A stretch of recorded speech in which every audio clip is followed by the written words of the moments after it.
Hey, yay! It's me, Uncle Ricky Buck. I'm sorry it took me having a little scheduling difficulty, but I'm back, and I'm back talking about none other than Clarence Thomas. Yes, Supreme Court bent us over again, the American public. We got it done without Vaseline all over again right at the end of the summer, or the beginning of the summer, just as it seems to be becoming a Supreme Court habit. Let's save all the worst stuff to the end. We're gonna get to the end. We're gonna bend them over and just suck it to them. I mean, they started out with Roe versus Wade, and this year they saved, oh God, affirmative action. Boom, out the window. Biden's Help Out America, like no college loan thing. Boom, done. And why? Why? Because it's the same thing as it's always been, like 6-3. And people, with the abortion thing, women are already dying. But here we come over to affirmative action in education and the overturning Biden's loan forgiveness thing. If you think about it, it's a double-edged sword on one thing, and that's higher education for minorities. Affirmative action in education. A lot of people called it, a status quo, a quota system. In other words, we have to have so many percent minority students, or else we're just out of touch with the law. Some bad things can happen to us. And in a way it was, but it wasn't intended to be like a forced thing like integration was in most cases. Affirmative action was supposed to be able to get qualified minority candidates that a chance to compete for placement in mostly white positions or white student, white schools. And that's what it did, because even though the students that are already there, the students that are still there, the majority students that are white, they always look at a minority student as not belonging because it was, a forced slot that another more deserving white student could have. But most of these minority students have GPAs and accomplishments, prior to getting into the school just as good. Their resumes are just as good as, or better. I got to talk about the Supreme Court, especially Uncle Clarence. Uncle Ruckus.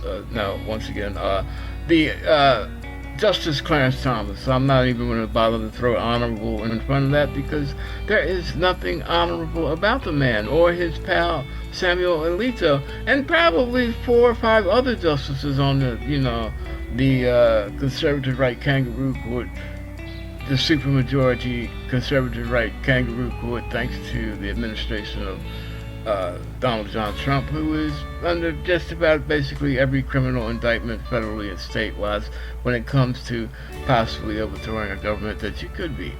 Now, allegedly. Now, back to the Supreme Court. They strung us along, acting like they cared about voters' rights, striking down the Alabama redistricting policy. But what choice did they have? It was obvious, and just trying to. They really wanted to, because like dissenting voices, the usual Uncle Clarence talking about this and that, and it's not fair to, basically black people that look like him don't deserve a chance just because he had a chance, and I'll get back to that.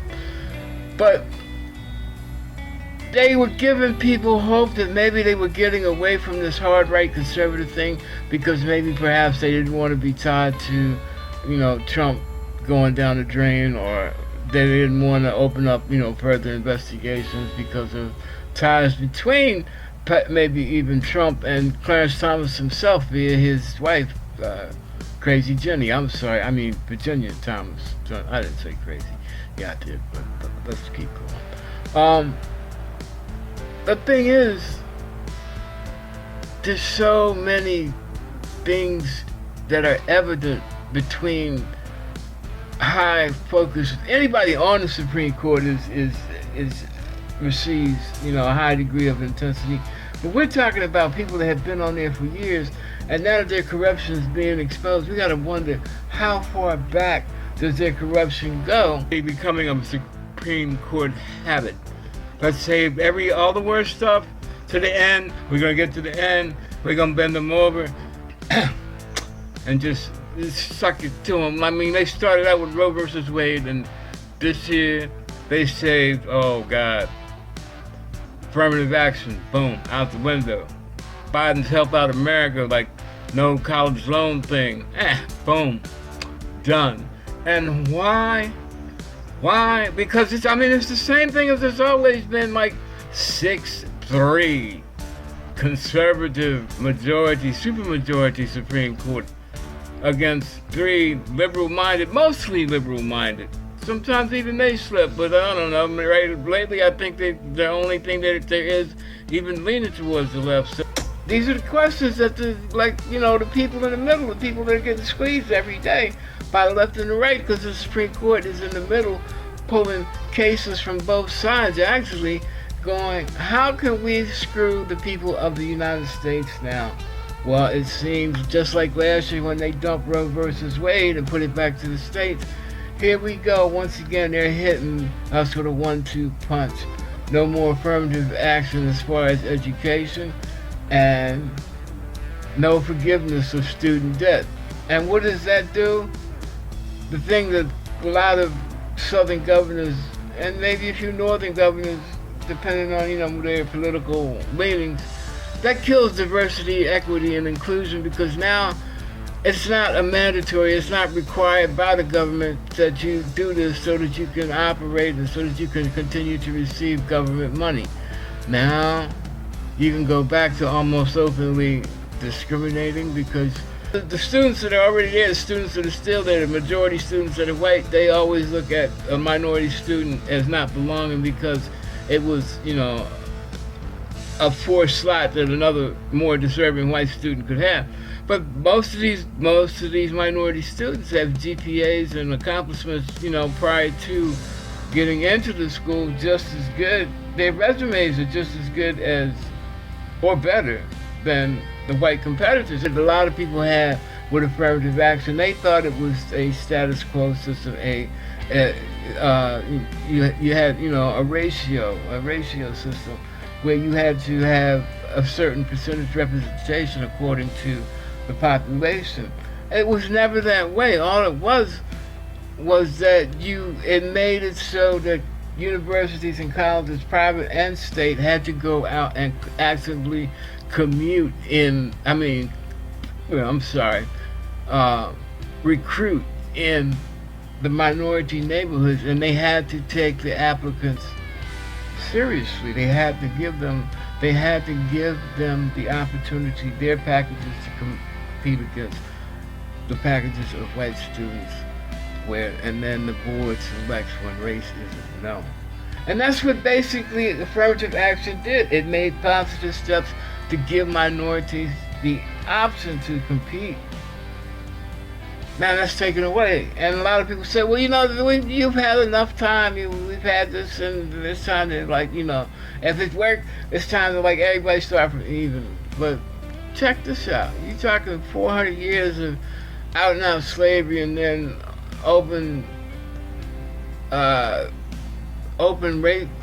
systematic racism systemic racism, because there was nothing put into place to level the playing field. You don't even if you're poor, white, and free, you're better off than a freed black slave, because of that one thing, you're white. And it was years before anybody did anything to challenge this, to rectify this. And you can't say that, it didn't matter. Even the ones that admit that it did matter, they're just saying 40 years is enough to correct 400 years. Okay, the flip side to this whole mess is if you gun affirmative action and then turn around and throw out the possibility of student loan debt forgiveness, now not only is it harder for a minority student to get into a big name school, they more or less may be forced to seek enrollment in a state-supported school, and then a state that no longer feels that they are required to ensure that minorities have an opportunity to compete against white students, just because there is no any more requirement for it on the federal level. And then the next option that, believe it or not, is going to be a negative is that the person may be forced against their desires, their will, the want to seek education on their own level at the places that they qualify to get into, all the places they qualify to get into. Now they may be stuck trying to get into an HBCU. Now, I'm not saying this to sell HBCUs short, but I'm saying this to bring out a point. HBCUs only make up 3% of the colleges, all colleges in the United States. But HBCUs produce or educate 25% of all minority, mostly black, minority postgraduate students in the United States. So if 13% of the people are black, the minority of black people in this country are 13%, are more or less forced because there is no more policy to make it illegal not to recruit blacks. Not saying you have to recruit blacks, but it's illegal not to recruit blacks. It's illegal not to make sure that black students have a opportunity along with any other student. And now the Supreme Court has struck down the one rule that made that possible, because a previous Supreme Court knew that there was a gap that had to be straightened out to make this an equitable part of American society, the right to, or the privilege to educate yourself. Now, here we go, once again, a right-wing Supreme Court is playing. It's nominating itself to the country's Karen.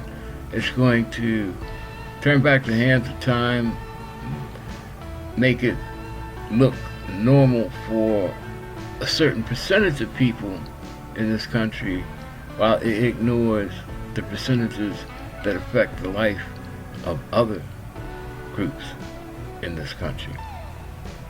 And that's not how the Supreme Court, that's not what it was, even when it was originally created, that wasn't its purpose. Its purpose was to rule with fairness and integrity for all people based upon the law or the need for new law in this country.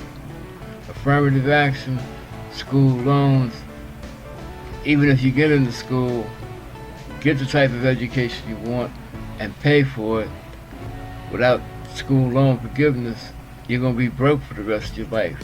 Now you got two things going against you. You can't get into where you want to get into, even though you academically may deserve to get into there. And then now you have to figure out, do I want to spend the rest of my life paying for the privilege of being something that nobody wanted me to be in the first place?